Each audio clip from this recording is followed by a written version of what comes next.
Doctors, scientists, intelligence agents and government officials have all been trying to find out what causes Havana syndrome, a mysterious illness that has struck American diplomats and spies.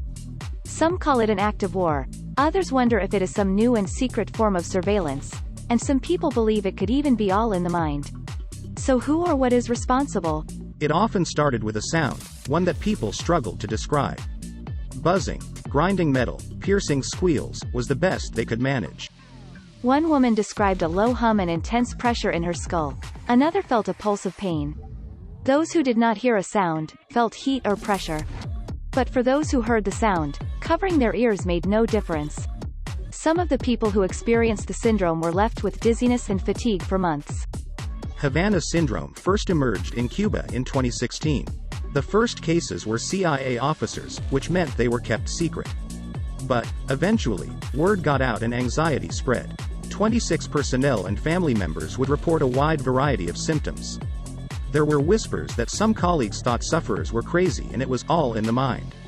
5 years on, reports now number in the hundreds and, the BBC has been told, span every continent, leaving a real impact on the US's ability to operate overseas. Uncovering the truth has now become a top US national security priority, one that an official has described as the most difficult intelligence challenge they have ever faced. Hard evidence has been elusive, making the syndrome a battleground for competing theories. Some see it as a psychological illness, others a secret weapon. But a growing trail of evidence has focused on microwaves as the most likely culprit. In 2015, diplomatic relations between the US and Cuba were restored after decades of hostility. But within 2 years, Havana syndrome almost shut the embassy down, as staff were withdrawn because of concerns for their welfare. Initially, there was speculation that the Cuban government, or a hardline faction opposed to improving relations, might be responsible, having deployed some kind of sonic weapon. Cuba's security services, after all, had been nervous about an influx of U.S. personnel and kept a tight grip on the capital. That theory would fade as cases spread around the world. But recently, another possibility has come into the frame, one whose roots lay in the darker recesses of the Cold War, and a place where science, medicine, espionage and geopolitics collide. When James Lynn, a professor at the University of Illinois, read the first reports about the mysterious sounds in Havana, he immediately suspected that microwaves were responsible. His belief was based not just on theoretical research, but first-hand experience. Decades earlier, he had heard the sounds himself. Since its emergence around World War II, there had been reports of people being able to hear something when a nearby radar was switched on and began sending microwaves into the sky. This was even though there was no external noise. In 1961, a paper by Dr. Alan Frey argued the sounds were caused by microwaves interacting with the nervous system, leading to the term the Frey effect. But the exact causes, and implications, remained unclear. Radio 4 crossing continents. The mystery of Havana syndrome. In the 1970s, Professor Lynn set to work conducting his experiments at the University of Washington.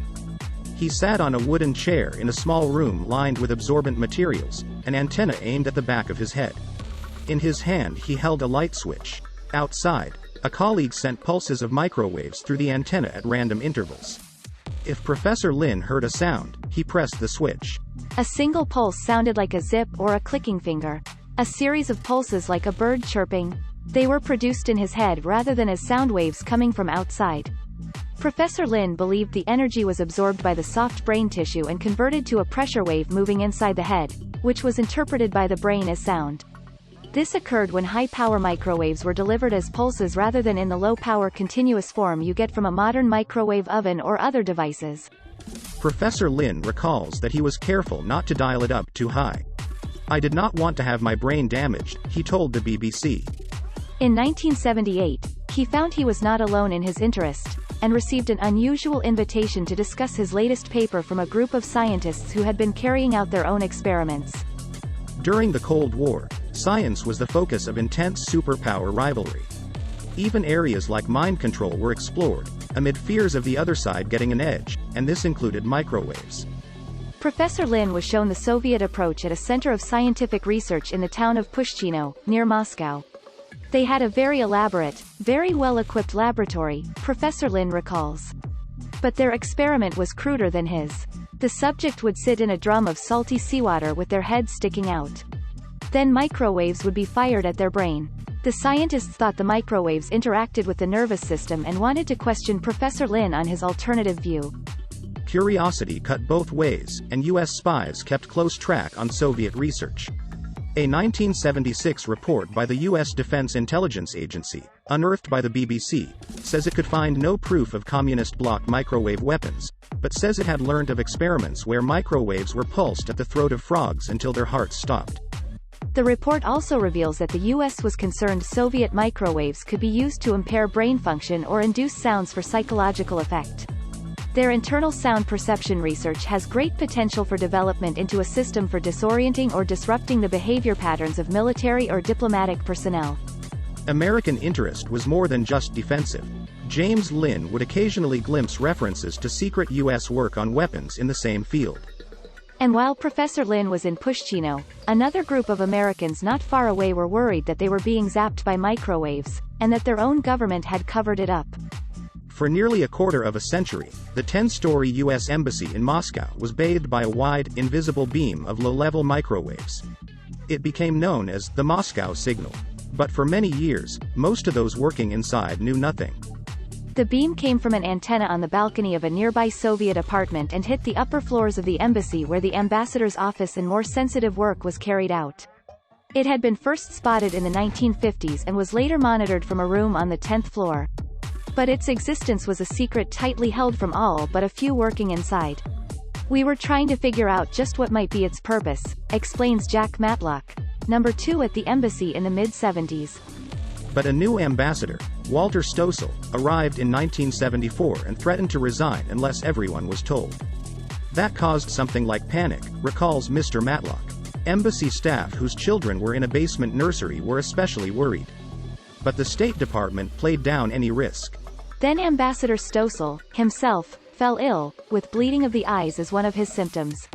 In a now declassified 1975 phone call to the Soviet ambassador to Washington, U.S. Secretary of State Henry Kissinger linked Stossel's illness to microwaves, admitting, "We are trying to keep the thing quiet." Stossel died of leukemia at the age of 66. He decided to play the good soldier, and not make a fuss, his daughter told the BBC.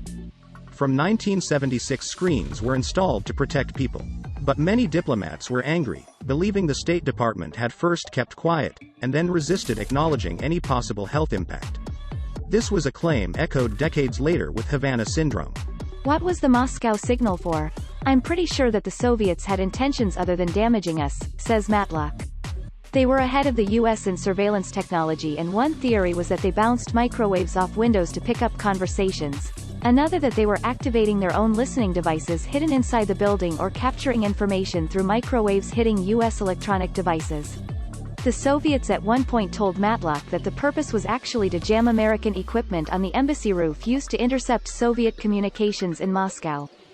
This is the world of surveillance and counter-surveillance, one so secret that even within embassies and governments only a few people know the full picture.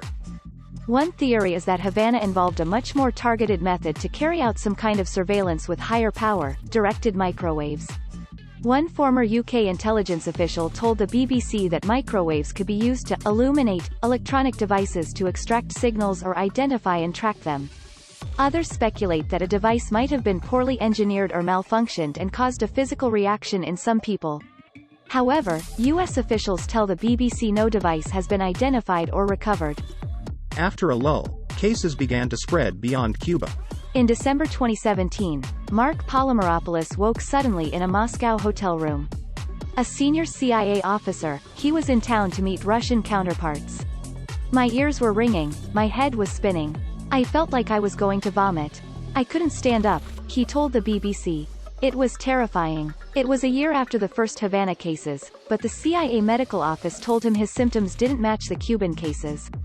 A long battle for medical treatment began. The severe headaches never went away, and in the summer of 2019 he was forced to retire.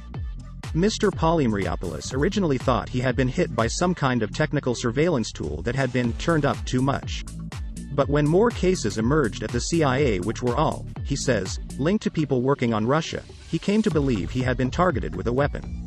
But then came China, including at the consulate in Guangzhou in early 2018.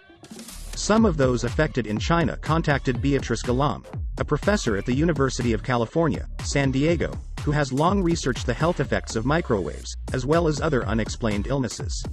She told the BBC that she wrote to the State Department's medical team in January 2018 with a detailed account of why she thought microwaves were responsible.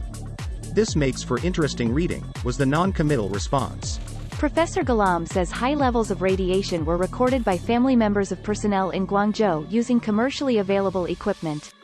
The needle went off the top of the available readings. But she says the State Department told its own employees that the measurements they had taken off their own back were classified. A host of problems plagued early investigations.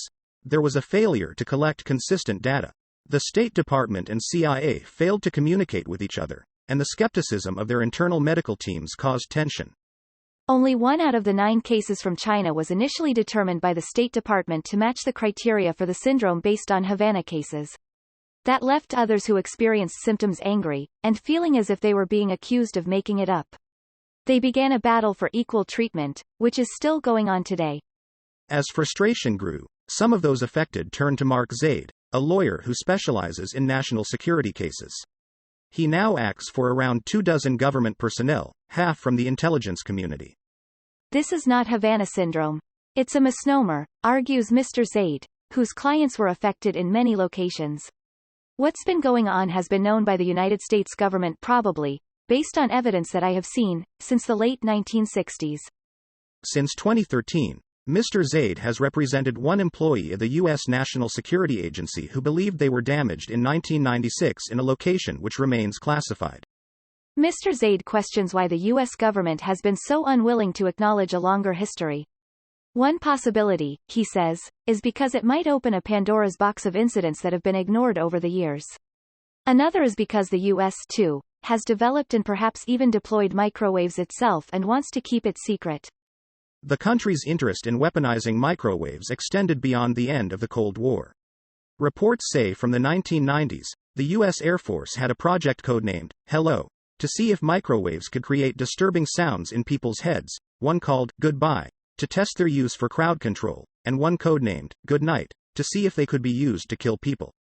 Reports from a decade ago suggested these had not proved successful. But the study of the mind and what can be done to it has been receiving increased focus within the military and security world.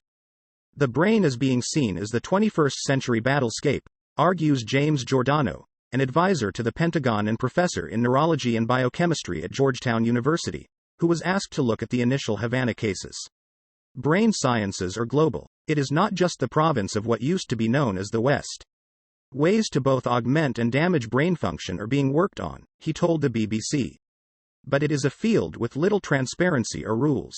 He says China and Russia have been engaged in microwave research and raises the possibility that tools developed for industrial and commercial uses, for instance to test the impact of microwaves on materials, could have been repurposed. But he also wonders if disruption and spreading fear were also the aim. This kind of technology may have been around for a while, and even have been used selectively. But that would still mean something changed in Cuba to get it noticed. Bill Evanina was a senior intelligence official when the Havana cases emerged, and stepped down as the head of the National Counterintelligence and Security Center this year. He has little doubt about what happened in Havana. Was it an offensive weapon? I believe it was, he told the BBC. He believes microwaves may have been deployed in recent military conflicts, but points to specific circumstances to explain a shift.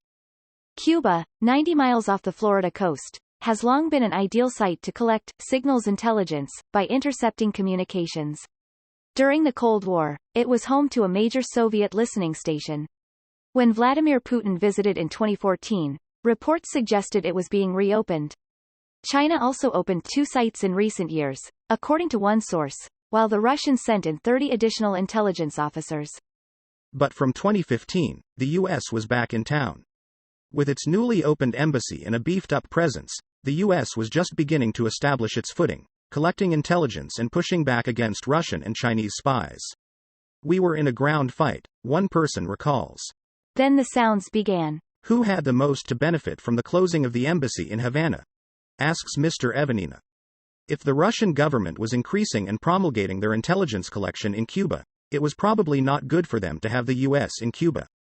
Russia has repeatedly dismissed accusations it is involved, or has directed microwave weapons. Such provocative, baseless speculation and fanciful hypotheses can't really be considered a serious matter for comment, its foreign ministry has said. And there have been skeptics about the very existence of Havana syndrome. They argue that the unique situation in Cuba supports their case.